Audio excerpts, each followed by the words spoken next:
Hi, my name is Lucky Marvel. I'm a creative producer here from Every Angle. And today joining us is Sharon Ward, a senior policy advisor with the Education Law Center. Sharon, thanks so much for being here today. Thanks very much for inviting me, Lucky. Of course. So, it's April, it's spring, it's tax season. Let's get into it. Could you tell us a bit about what you do with the Education Law Center as a senior policy advisor?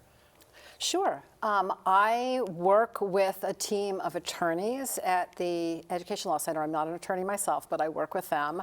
And they do a couple of things. They represent children and parents who are attempting to access education in public schools.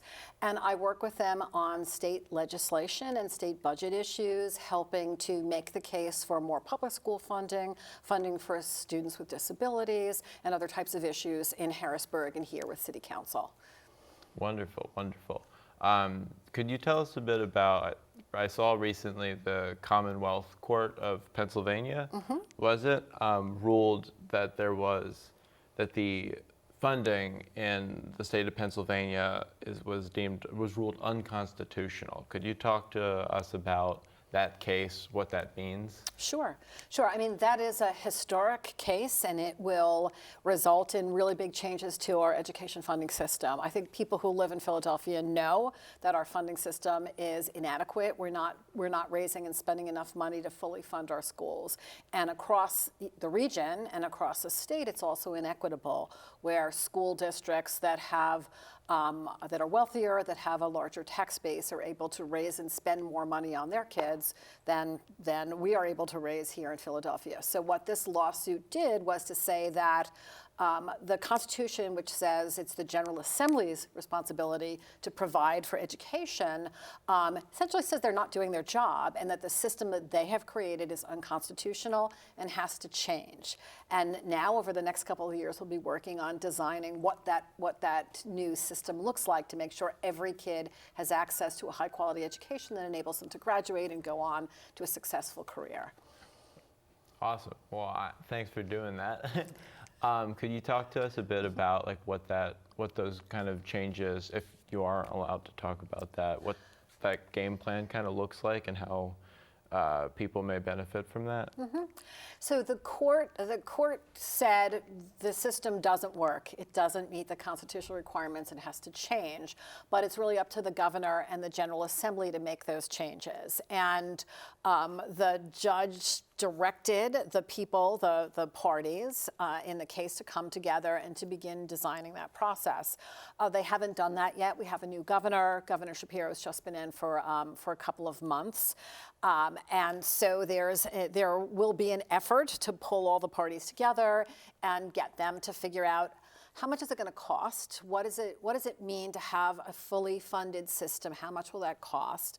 And then how do we distribute the money so that kids who are in the most underfunded districts, Philadelphia, Pottstown, William Penn, various different school districts, how do we ensure that those kids get the resources that they need because they are so much farther behind than kids in a lot of other school districts in the state?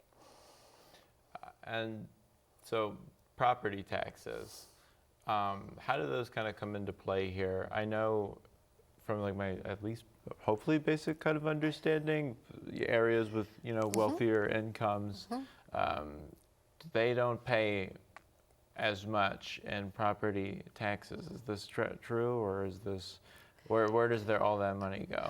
Well, so nobody likes taxes. We've got to get that on the table. Okay. People don't like to pay taxes, but paying taxes is really critically important because I like to think of it as community shopping. It enables you to buy things that your community needs that you're not able to pay for yourself, and it's an investment. It really helps to make healthier communities, safer communities, happier communities. So education is funded partly by the state. So when you pay your income taxes to the state on April 15th or whatever it is, some of that money will come back to the school district through state funding. And then in Philadelphia, it's partly property taxes, and there are some other taxes that go to support public schools. But your point's absolutely correct. Low wealth districts like Philadelphia and other places can tax themselves at very high rates and not raise as much money. And that's why we're always behind. And Pennsylvania is a bit of an outlier nationally. Most states fund public education primarily with state dollars. And that helps to get rid of some of the inequities in wealth between districts. Pennsylvania, we're very heavily reliant on local funding, and that means that one school district can, as you said, have a tax rate that's, say here, and be able to raise lots of money. And what we have is that a lot of the poor districts, their tax rates are up here, and they're still not able to generate a sufficient amount of money because they just don't have that tax base. So that's probably one of the major contributors to the inequities that we have across school districts. What are like, so for like a school district with like that faces some of these issues, what does that kind of like look like? And yeah.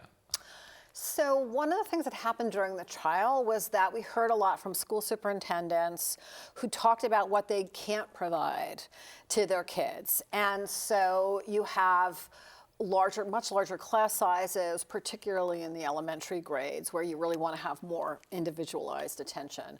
You have terrible facilities. We have pictures, and you could go to, Fund Our Schools PA, and you can see these pictures on the website of kids learning in closets, kids having classrooms that were in like hallways, in basements. I mean, just really a lack of resources.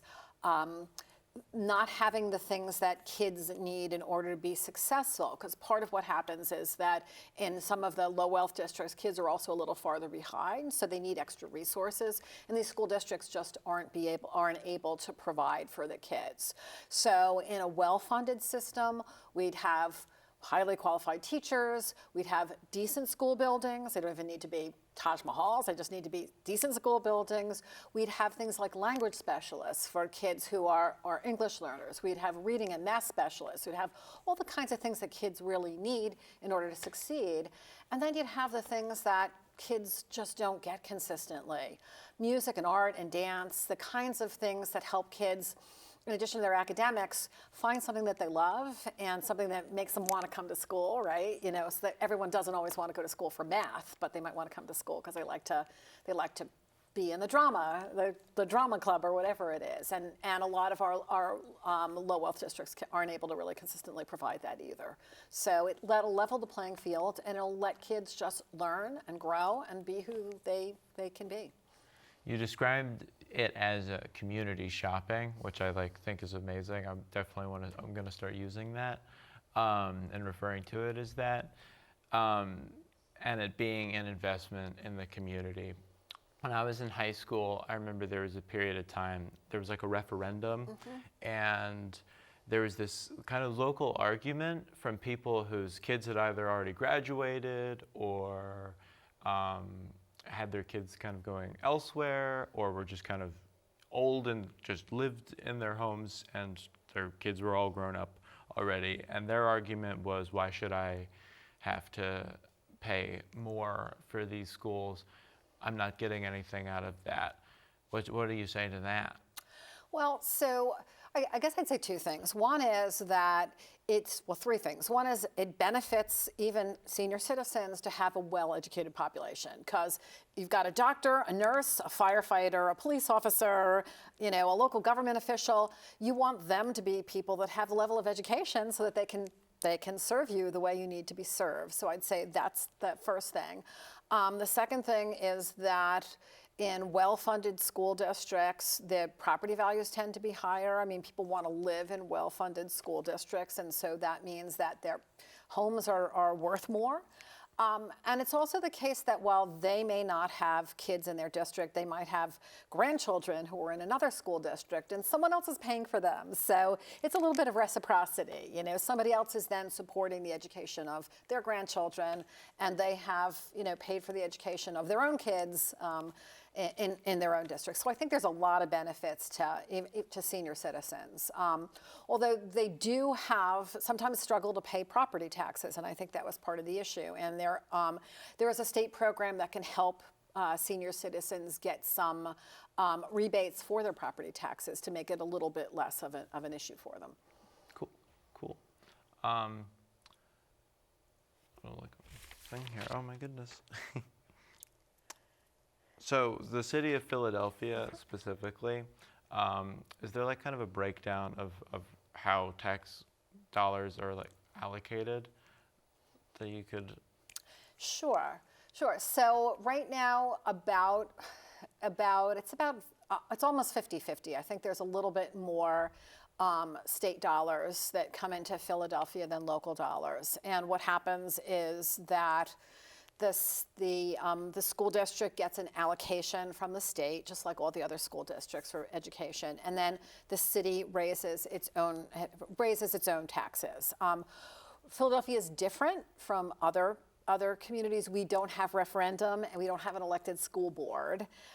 Most major cities in the country don't have elected school boards. So really the city government makes a determination as to how much money is going to go to the school district. And right now about 55% of all the property tax revenue that comes into the city goes to the school district. And then there are some other tax dollars that go, some of the cigarette tax, some of the sales tax. We have a liquor by the drink tax. So every time you go out and have a drink at a bar, you're contributing something to the school district of Philadelphia and some of the kids. So those are the kinds of things that go to pay for education here in Philly. Well, you heard it here first. Drink for the kids. I'm just kidding. Also, April 19th. I think you said 15th earlier. Oh, sorry, or it something is. in that yeah, area. Yeah, it is. I think it's actually a couple of days said. later. It's like Monday or something like that. So, yeah. All good. Well, thank you so much. I guess one last thing I wanted to ask about is this fight for more fair funding. What can people watching at home, what can just we as citizens, what can we as people do to make sure that schools are getting the funds that they need and that their money is going to a place that benefits them and their neighbors and the people around them? So it's really important that people communicate with their state legislators and communicate with the governor and really be politically involved. This is not going to be an easy fight. There are people who believe that schools get too much money and they don't particularly care whether or not, some kids are not getting the resources they need. So it's going to be a fight. And we could use help. You can go to Fund Our Schools PA, you can go to Education Voters PA, go to Education Law Center's website, and folks can communicate. And really, that's it. Write emails, use Twitter, use everything to just kind of let lawmakers know that you want to see the state fully fund education and get rid of the terrible inequities that we have for kids, particularly kids of color in this city and state. Wonderful. Well, thank you so much. This has been From Every Angle, and thank you so much for joining us, Sharon. We really appreciate it. Thanks, Lucky.